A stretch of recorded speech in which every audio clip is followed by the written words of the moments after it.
بسم الله الرحمن الرحيم. الحمد لله رب العالمين، والصلاة والسلام على أشرف الأنبياء والمرسلين نبينا محمد عليه وعلى آله أفضل الصلوات وأتم التسليم، ثم أما بعد. أيها الأحبة، صلى النبي صلى الله عليه وسلم يوما في الليل ثم سلم، فصلى ثم سلم، صلى 11 ركعة، ثم دخل عليه بلال رضي الله عنه يؤذنه بالصلاة. وجد النبي صلى الله عليه وسلم مضطجعا على الفراش يبكي، فقال بلال: يا رسول الله، أتبكي بأبي أنت وأمي وقد غفر الله لك ما تقدم من ذنبك وما تأخر؟ قال النبي صلى الله عليه وسلم: ويحك يا بلال، لقد أنزلت الليل علي آيات ويل لمن قرأها ولم يتفكر بها. إنها 10 آيات الأخيرة من سورة آل عمران.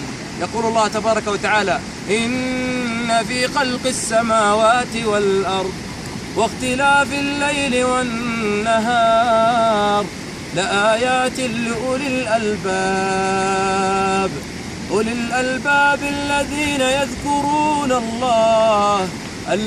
يذكرون الله قياما وقعودا وعلى جنوبهم ويتفكرون في خلق السماوات والأرض ربنا ما خلقت هذا باطلا سبحانك فقنا عذاب النار.